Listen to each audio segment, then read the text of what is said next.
Olá, caríssimos estudantes, primeiro ano do ensino médio, Colégio Deliberato, professor Wagner com vocês nessa segunda semana da quarentena. Então hoje, nossa aula de filosofia vai falar sobre arte e filosofia, diálogos entre arte e filosofia. Então nós vamos nessa aula analisar algumas obras, algumas imagens, então convido vocês a fazerem esse percurso comigo. Mas antes de a gente começar, tem uma sugestão de uma boa leitura para vocês, né? Além do nosso material que é fantástico do Pitágoras, as nossas apostilas, eu sugiro também esse livro, Explicando a Filosofia com Arte, de Charles Feitosa, editora multimídia. Então um livro bastante interessante, dinâmico, né? Ensinando filosofia com arte, com conteúdo bastante didático, né, com conteúdo bastante dinâmico para aprender filosofia de uma forma até mesmo lúdica, de uma forma divertida. Então é uma sugestão, tá bom, de literatura para vocês. Vamos lá, vamos começar juntos nessa aula sobre arte e filosofia. Bom, logo de cara vocês podem acompanhar, né, a partir da página 10 na apostila de vocês. Ela traz duas imagens, um cachimbo e uma maçã. São duas obras de uma pintora famosa chamada René Magritte. Então nós temos aqui, né, em francês escrito "Isso não é um cachimbo" e a tradução do francês "Isso não é uma maçã". E a gente se depara nessa obra e se pergunta: nossa, será que foi a intenção do autor ao escrever, né, ao pintar essa obra, ao escrever esses dizeres? Como assim isso não é um cachimbo? Eu estou vendo que é um cachimbo, como assim isso aqui não é uma maçã? Se eu estou vendo uma maçã, aí que está a questão, né? A intenção da autora ao pintar, né, transmitir uma ideia inclusive uma ideia filosófica, de aparência e a essência. Porque na verdade aqui parece um cachimbo, mas não é um cachimbo, é uma imagem de um cachimbo. Aqui é a mesma coisa, né? Se assemelha a uma maçã, parece uma maçã, mas na verdade não é uma maçã. Porque mesmo que eu queira pegar essa maçã e dar uma mordida nela, eu não vou conseguir pegar esse cachimbo e fumar, não vai ser possível. Por quê? Porque são apenas aparências da verdadeira coisa, do verdadeiro objeto. Então isso nos leva à criticidade. Na nossa sociedade muitas vezes funciona assim. A aparência de uma pessoa, né, com relação ao que ela está vestindo, calçando, o que ela possui, né, a cor da sua pele, o cabelo, se ela é gorda, se ela é magra. A sociedade vê muito o estético, o externo, e deixa de lado muitas vezes a essência. A essência até pode se assemelhar à aparência, mas muitas vezes engana. É muito diferente. Tá? Então o mais importante para a filosofia é o quê? É aquilo que você tem por dentro, né? As suas emoções, os sentimentos, os seus pensamentos. Isso sim dialoga com a imortalidade, com a eternidade. Isso é o mais importante, a essência do ser humano, que é pensar na filosofia. Então fica aí, tá bom? Essa reflexão a partir das obras da Magritte. E a apostila, né, caminha mais um pouco, ela traz essa máxima desse grande pensador chamado Antônio Gramsci, onde ele vai dizer que todo homem é filósofo, todos somos filósofos. A gente se pergunta, né, o que é ser um filósofo? A gente pensa, será que é a pessoa que fez faculdade de filosofia? Será que é a pessoa que de repente, né, está acima da média, do padrão da sociedade? É uma pessoa louca, que está com a cabeça nas nuvens? Filosofia, na visão de Gramsci, né, fazer filosofia é a essência do ser humano. Aí sim, porque a essência do ser humano é pensar, é questionar, é produzir ideias. Ele fala que a criança é o filósofo por natureza, porque está sempre se perguntando, né? Se depara diante da realidade e se espanta diante da realidade. A filosofia, a arte partem do mesmo princípio, o talma em grego, que é o espanto. É o espanto que admira, o espanto que aterroriza, né? Diante da morte o ser humano se espanta, o terror da morte, como está acontecendo, né? Por que essa onda de pandemia? De onde vem isso, né? Esse vírus? A gente se questiona, né? Questiona sobre a fragilidade do que é o ser humano. diante da beleza também da natureza, o ser humano se espanta. Então ele vai justamente dizer, né? Às vezes a gente se acostuma com o dia a dia e para de se perguntar. Isso é parar de ser filósofo. Mas todas as vezes que a gente pensa, questiona, reflete, a gente volta a essa nossa essência. Então a criança é o filósofo por natureza. Naturalmente, o homem é um ser que pensa, que reflete, que questiona, que produz ideias. Isso é filosofia, filosofar é inevitável. Desde quando o ser humano se descobriu como um ser pensante, né, um animal racional, ele sempre sentiu essa necessidade de dar ordem ao caos, de tentar explicar a sua origem, por que ele está nesse mundo, para onde ele vai, explicar os fenômenos da natureza, os acontecimentos humanos, os sentimentos humanos, os dramas humanos. Isso é filosofia. Então isso sempre aconteceu na visão de Antônio Gramsci. E aí, na sequência, vem mais uma obra da Magritte, tá? Tudo isso aí vocês podem acompanhar na apostila, tá bom? Tem essa imagem lá, o nome dessa obra da Magritte, é justamente a lâmpada do filósofo, né? Então nós temos aqui uma imagem que chega a ser até cômica, né? Até engraçada, uma pessoa fumando o próprio nariz com um cachimbo. O que significa isso, né, para Magritte? Uma lâmpada, né, uma vela que se estende. Então aqui está a ideia da luz do conhecimento, né, a luz da razão que se contrapõe às trevas da ignorância, que ilumina muitas vezes períodos obscuros, espaços que estão, né, numa atmosfera obscura, sombria até mesmo. Então a filosofia ela vem trazer essa luz do conhecimento. E o fumar aqui, ele está fumando o próprio nariz, é a ideia da reflexão que está. O que é a reflexão? É o debruçar-se sobre si mesmo, é o pensar consigo mesmo, o repensar as suas atitudes. Isso é uma postura ética. Então, a arte é uma forma de conhecimento também, assim como a mitologia, assim como a filosofia, assim como a religião, assim como o senso comum, o bom senso, a ciência. A arte também é uma forma de conhecer a realidade por meio dela.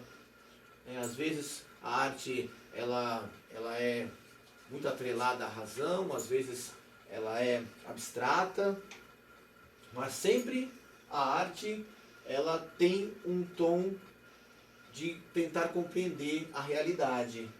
Então a arte não é meramente uma questão estética, ou seja, de deixar o espaço bonito. Vou colocar um quadro para o espaço, para o ambiente ficar mais agradável, ou para divertir com o colorido da arte.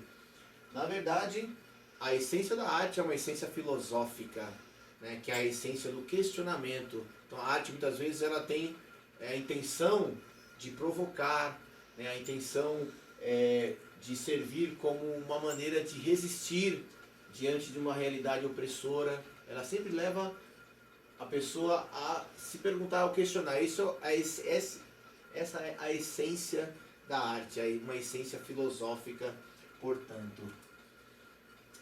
E aí, né, nós temos exemplos, tá, de produções artísticas, pinturas, que são exemplos de como a arte pode ajudar no conhecimento da filosofia. Então nós temos aqui essa obra clássica, que é uma obra chamada A Escola de Atenas, né, de Rafael Sanzio, que está, inclusive, né, é uma obra que está no Vaticano.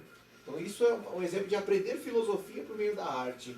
Então nós temos aqui uma gama de filósofos que foram retratados nessa obra do Rafael Sanzio. No centro da imagem, exemplifico para vocês, nós temos Platão, que aponta para o alto. Nós vamos estudar o filósofo Platão. Vamos ver que cada gesto dos filósofos aqui simboliza, significam uma ideia. Então Platão aponta para o alto para dizer que a realidade de todas as coisas está no mundo das ideias. O nosso mundo material é um mundo, muitas vezes, aparente, um mundo enganoso. Então Platão aponta para o alto para dizer a verdadeira realidade está no mundo das ideias. Aristóteles está com a mão estendida. Apesar de ser discípulo de Platão, ele discordava de Platão, pois dizia que bastava estudarmos no nosso mundo mesmo, a nossa realidade, poderíamos chegar à verdade no estudo, na investigação aprofundada do nosso meio. Temos o pai da filosofia, Sócrates, aqui conversando com os discípulos. A forma de construir filosofia para Sócrates era por meio do diálogo, né? O fazer nascer as ideias, a maiêutica. Então nós temos aqui Parmênides, nós temos o filósofo Heráclito, o filósofo pré-socrático, né? Nós temos retratado até mesmo a própria filosofia. Essa mulher é a filosofia para Rafael Sanzio, né? Porque a filosofia ela é vista, né, na história, na tradição, como uma mulher mesmo, a mulher que dá à luz às ciências. Né? A filosofia é a mãe das ciências, que esteve grávida do conhecimento durante muito tempo. Nós temos o filósofo Euclides da matemática, que está aqui dando uma aula com o seu compasso.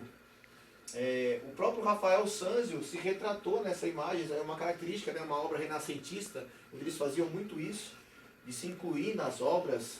Então ele está aqui de uma maneira muito discreta, esse homem de boina. Ao seu lado está o seu amigo Sodoma, que ele também retratou. E uma coisa curiosa também, dentro dessa obra, né, eles colocavam no rosto das pessoas grandes personalidades da época. Então, por exemplo, o rosto de Platão, ali está retratado Leonardo da Vinci, por exemplo. No rosto de Heráclito, que está aqui sentado numa postura reflexiva, está Michelangelo. Então, se a gente for, né, aprofundar nessa obra, a gente vai perceber que nós ficaremos aqui horas conversando sobre o significado filosófico dela. Apontei para vocês, apenas para vocês terem uma ideia da riqueza que está contida nessa obra, A Escola de Atenas, de Rafael Sanzio. É uma ótima forma de fazer filosofia com arte.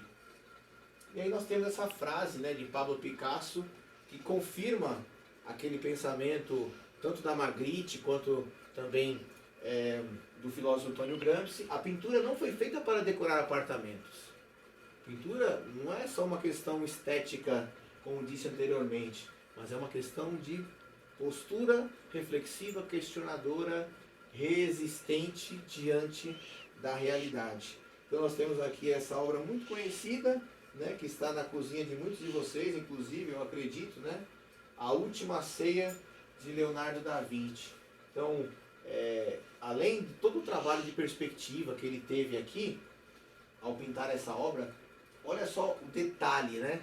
O gesto de cada apóstolo que está ali, né, se perguntando, se questionando. Foi o momento que Jesus apresentou na última ceia que alguém iria traí-lo, então cada um fez um gesto, né? Gerou todo um alvoroço entre os apóstolos. O gesto de cada um são notas musicais. Olha só que coisa interessante da gente observar.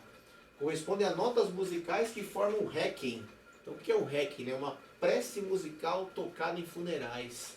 Então, como foi a última ceia, né, antes de Jesus ser injustamente torturado, executado na cruz como um ladrão, né, a pior morte que existia na época, ele retratou essa obra com esse propósito. Uma prece musical tocada em funerais está aqui impressa no gesto dos apóstolos. Olha só a profundidade, né, da análise da última ceia de Leonardo da Vinci. Não é só uma pintura, é algo muito maior, é algo muito mais aprofundado, que tem que trazer conhecimentos para nós que estão de uma maneira implícita na obra. Só um estudo mais aprofundado faz isso aparecer. Não é só, você vê que a essência da obra é muito mais profunda do que aquilo que aparece. E aí a gente percebe, né, Jesus, essa figura, né, de um homem pacífico, como foi injustiçado na história, justamente por ter questionado autoridades religiosas hipócritas da sua época, autoridades políticas, o sistema político corrupto, e ele, mesmo tendo uma postura toda pacifista diante disso, né, foi executado de uma maneira tão brutal. E aí, nós temos na Capela Sistina, né, no Vaticano, também um exemplo de arte e filosofia. Então essa obra de Michelangelo, né, Michelangelo que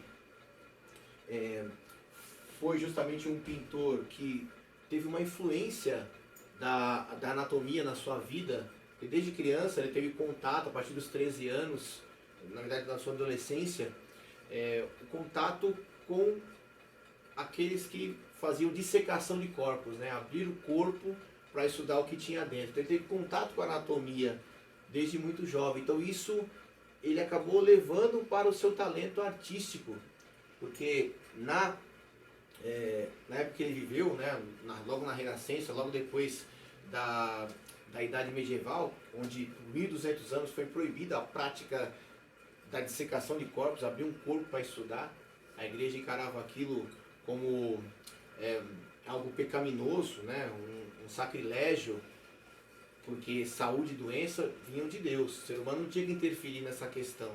Então aquilo era ligado a um ritual demoníaco, satânico, então a igreja proibia aquela prática. Então isso fez a ciência estagnar, paralisar a ciência e a medicina na idade medieval. Então é interessante essa mudança de postura, do teocentrismo, Deus no centro de tudo, para o antropocentrismo, que é justamente a época que Michelangelo viveu. Ele está pintando uma obra sacra, mas com uma influência já de uma nova ideologia, de uma nova postura, de uma nova visão diante do mundo, uma visão humanista, uma visão antropocêntrica. Então a gente vê aqui a criação da mulher, né, Eva, que foi extraída da costela de Adão, né, de acordo com Gênesis. Justamente aí tem uma ideia teológica, né, da costela, para não estar nem acima nem abaixo. Não foi tirada nem do fio de cabelo, nem da unha do pé de Adão. Ela foi criada para ser a sua parceira, a sua companheira, os dois serem uma única carne, inclusive. Então a gente vê aqui nessa árvore os brônquios do pulmão retratado, o manto de Deus é um pulmão, tá bom? Porque ele teve esse contato, né, anatômico com o corpo humano e levou isso para as suas obras. E logo abaixo nós temos uma obra bastante conhecida, a criação do homem, né, a criação de Adão, onde a gente vê o dedo de Deus tocando em Adão e de fundo o cérebro humano retratado, que é a ideia teológica de Deus transmitindo ao homem o intelecto, transmitindo ao homem esse dom divino que é o pensamento, que é a reflexão. Bom, primeiro ano, espero ter contribuído com vocês, tá? Nessa aula sobre arte e filosofia. Tentei ser o mais conciso possível, o mais resumido, né? Trazer apenas o essencial para que vocês tenham condições de responder, né? Primeiro ano do Colégio Deliberato, as páginas 20, 21, 22 e 23. Todos os exercícios, tanto de múltipla escolha, né? Os exercícios objetivos, portanto, de vestibulares, do Enem, quanto também os exercícios dissertativos. Tá? Então, desde já, desejo, né, uma boa semana, uma boa continuidade nessa quarentena, tá bom? Fiquem em casa, lavem as mãos, não ouçam os tolos e bons estudos, tá? Obrigado, primeiro ano, beijão no coração de vocês. Em breve estaremos presencialmente na sala de aula, se Deus quiser. Tchau!